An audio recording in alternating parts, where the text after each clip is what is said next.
안녕하세요. 진짜 반려견 교육의 이선우 연사입니다. 네, 오늘은요, 우리 반려견들이 사료를 씹어먹는 행동 혹은 씹어먹지 않는 행동에 대해서 한번 이야기를 해보려고 합니다. 대부분의 보호자분들은요, 내 반려견이 사료를 씹어먹으면 씹어먹는 것이 굉장히 당연하다고 생각하시는 분들이 많이 계시고요.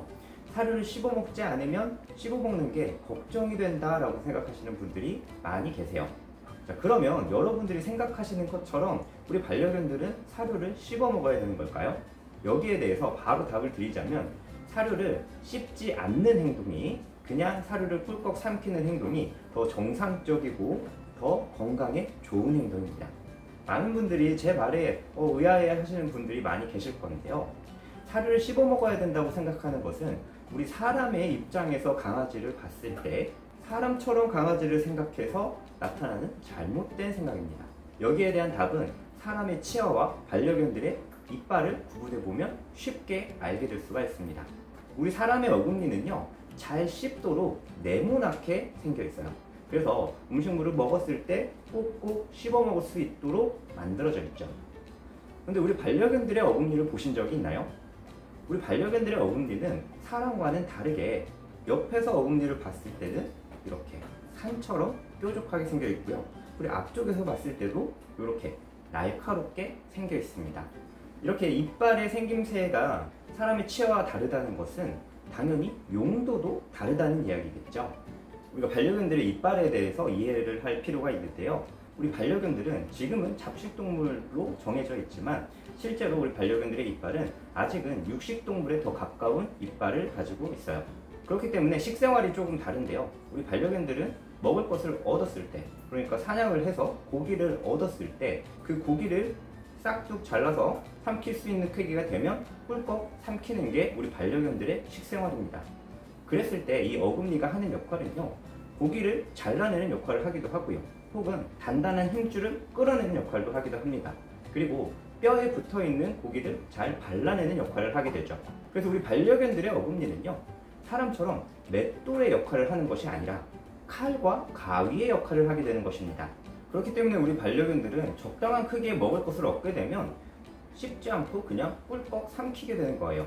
그리고 이게 소화와도 조금 연관이 있는데, 우리 사람들의 소화는 입에서부터 시작이 되는데 우리 반려견들의 소화는 입에서는 거의 이루어지지 않는다고 해요. 근데 이 부분에 대해서는 제가 일단은 정확하게 아는 부분은 아니기 때문에 이렇게 간단하게 말씀드리고 넘기도록 할게요.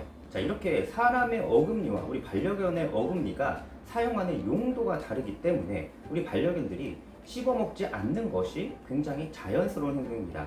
특히나 사료알 같은 경우에는 큰 고깃덩어리가 아니기 때문에 꿀꺽꿀꺽 삼키기가 상당히 쉬운 거죠. 그렇기 때문에 사료를 씹지 않는 행동이 정상적인 행동이라고 볼 수가 있어요. 자, 그러면 이제는 야생동물도 아니고 사람하고 같이 살아가게 되면서 고깃덩어리를 실제로 씹어먹고 할 일은 없게 됐는데 그냥 사료 좀 씹어먹으면 되는 거 아닌가? 라고 생각하시는 분들도 있으실 건데요. 저 또한 여기에 대해서 궁금증을 가졌던 적이 있어요.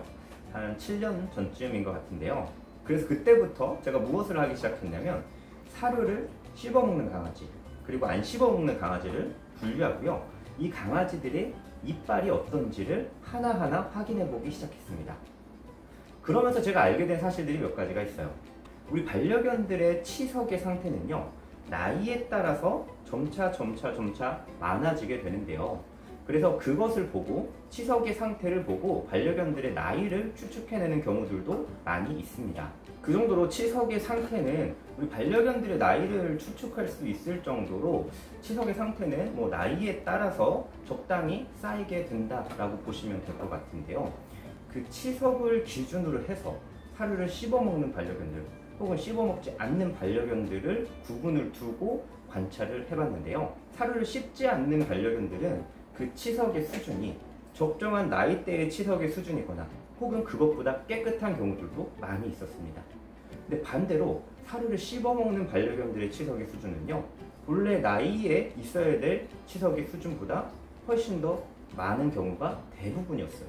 물론 보호자분들의 관리하는 정도에 따라서 그 치석의 차이가 있기는 했지만 대부분의 반려견들이 자신의 나이에 맞지 않게 더 많은 치석이 형성되어 있는 경우가 대부분이었어요. 어떻게 보면 되게 당연한 결과일 거라고 생각이 돼요. 사료를 씹어 먹게 되면 이 사료는 자연스럽게 가루가 생기게 되고, 그 가루는 우리 반려견들의 어금니나 치아 어딘가에 낄 수가 있게 되겠죠. 사람 같은 경우에는 혀의 움직임이 상당히 자연스럽기 때문에 치아의 표면이나 여러 곳을 쓸어내릴 수가 있어요. 근데 우리 반려견들은 혀의 움직임이 사람보다는 자연스럽지가 않습니다. 특히나 이빨을 쓸어낼 수 있는 경우는 없고요. 그렇기 때문에 그 사료의 부스러기들은 그대로 어금니에 껴있게 되고, 그 껴있는 사료의 부스러기들은 치석을 훨씬 더 많이 유발할 수밖에 없게 되겠죠. 그러면서 관리까지 안 해주시게 된다면 치석은 훨씬 더 많이 생기게 될 겁니다. 우리 반려견들의 이빨 상태는 건강과도 직결이 되어 있는 부분들이기 때문에 당연히 치석이 많이 생긴다는 것은 건강에 좋지 않다는 이야기겠죠. 그렇기 때문에 씹어먹는 행동이 치석을 더 많이 만들어낼 수 있고, 그렇게 되면 더 건강에 좋지 않을 수 있기 때문에 씹어먹는 행동들은 당연히 좋지 않은 행동이라고 볼 수가 있습니다. 그렇기 때문에 우리 반려견들이 사료를 씹어먹지 않도록 해주셔야 되는데요. 그러면 어떻게 하면 우리 반려견들이 사료를 씹어먹지 않게 될 수가 있을까요? 우선은 원인부터 알아야 되겠죠. 사료를 씹어먹는 원인은 크게 두 가지로 볼 수가 있습니다. 첫 번째로는요, 사료알이 너무 날카로운 경우가 있어요. 그런 경우에는 삼키기를 힘들어해서 사료를 씹어먹게 되고요. 그리고 몸집에 비해 사료알이 너무 큰 경우에는 당연히 사료를 씹어먹게 되어 있습니다.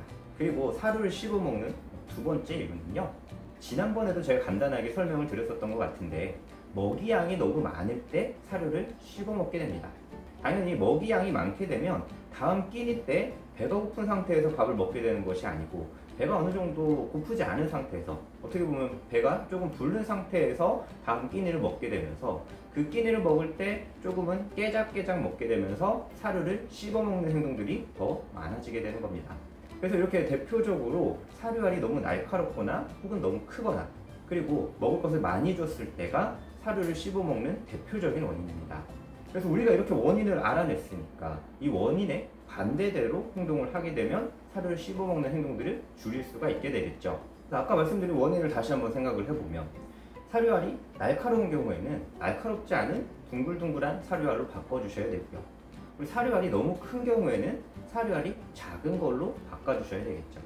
그래서 먹는 행동들을 봤을 때 사료를 잘 씹어먹지 않는다면 그대로 두셔도 되겠지만, 그렇게 바꿔줬는데도 사료를 씹어먹는다면 여기서 또 한 가지 바꾸셔야 될 거예요.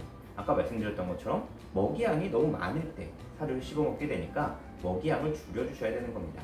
제가 항상 먹이양이라고 말씀드리는 이유는 사료를 제외하고 다른 먹을 것도 포함하기 때문에 먹이양이라고 말씀을 드리는데, 그렇기 때문에 간식부터 혹은 사료 이외에 다른 먹을 것부터 양을 줄여주시는 게 중요하겠죠. 그래서 간식이나 다른 먹을 것들을 줄였을 때 사료를 씹어먹는 행동들이 줄어든다면 사료량을 그대로 유지를 하셔도 되겠지만, 다른 먹을 것들을 줄였는데도 사료를 씹어먹는 행동이 그대로 유지된다면 사료의 양마저도 줄여주셔야 되는 겁니다. 그렇게 해서 사료를 씹지 않는 정도가 될 때까지 사료량을 점차 줄여주시는 거예요. 자, 그러고 나서 사료를 씹지 않게 되면 그럼 그 다음부터는 다시 또 사료량을 늘려주셔도 되고요. 그렇게 늘리는 과정 속에서 다시 사료를 씹는 행동들이 생긴다면 다시 사료량을 줄여서 씹지 않는 정도의 사료량을 유지해 주시는 것도 좋은 방법 중에 하나입니다. 자, 그리고 간혹 가다가 흥분감의 수치가 낮고 두려움의 수치가 높은 반려견들의 경우에는요, 사료를 많이 씹어 먹으려고 하는 경우들이 있어요. 그래서 사료를 완벽하게 안 씹어 먹게 만들기 어려운 친구들이 간혹 있는데요, 그런 반려견들이더라도 사료를 먹을 때 100의 사료를 먹는다면 씹어먹는 행동이 30 이하로 나타날 수 있도록 사료를 조절해 주시는 것을 훨씬 더 권장을 드립니다. 물론 씹어먹는 행동이 아주 안 나타나면 훨씬 더 좋고요. 사료를 안 씹어먹을 수 있는데 먹이 양이 많을 때 씹어먹는 행동이 나타나는 정확한 경우가 딱 한 가지가 있는데요. 그 경우가 어떤 경우냐면, 간식을 꽤 큰 크기의 간식을 주었을 때도 이 간식은 잘 안 씹고 그냥 몇 번 질겅질겅하고 큰 간식인데도 그냥 꿀꺽 삼키는 경우들이 있는데요. 이런 강아지들 같은 경우에는 사료도 충분히 씹지 않고 삼킬 수 있습니다. 그런데 먹이 양이 많다 보니까 사료는 조금 맛이 없고 별로 배가 고프지 않은 상태에서 먹기 때문에 깨작깨작 먹으면서 씹어먹는 행동이 많이 나타나게 되는 건데요. 이런 친구들은 사료를 안 씹어먹는 정도가 유지되도록 먹이 양을 조절해 주시는 것을 권장을 드리고, 이런 친구들은 사료를 충분히 안 씹어먹고 그냥 꿀꺽꿀꺽 삼켜서 먹을 수가 있습니다. 네, 오늘 이렇게 사료를 씹어먹는 행동 혹은 씹어먹지 않는 행동에 대해서 이야기를 좀 해봤는데요. 아까 말씀드린 것처럼 사료를 씹어먹지 않는 행동이 훨씬 더 정상적인 행동이고 또 건강에 더 좋은 행동이기 때문에 사료를 씹지 않도록 자꾸 바꿔주시는 것이 매우 중요합니다. 그리고 이런 부분들이 또 교육과도 연관이 되어 있기 때문에 교육을 하시기를 원하시는 분들이라면 꼭 지켜주시면 좋을 것 같아요. 여태까지 보호자분들은 씹어 먹어야 오히려 안심을 하고 씹지 않는 반려견이 있으면 오히려 걱정을 하셨는데요. 오히려 이게 반대가 돼야 됩니다. 씹어 먹으면 걱정을 하셔야 되고요. 씹어 먹지 않으면 안심하셔야 되는 겁니다.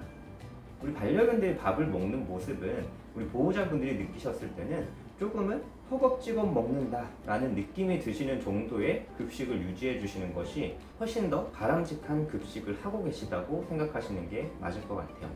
네, 그래서 이제부터는 우리 반려견들 사료를 씹지 않도록 잘 관리를 해주시고요. 언제든지 궁금한 게 생기시면 댓글 달아주시고요. 저는 다음 영상에서 더 좋은 영상으로 찾아뵙도록 하겠습니다. 제 영상이 도움이 되셨다면 좋아요와 구독하기 부탁드려요. 안녕!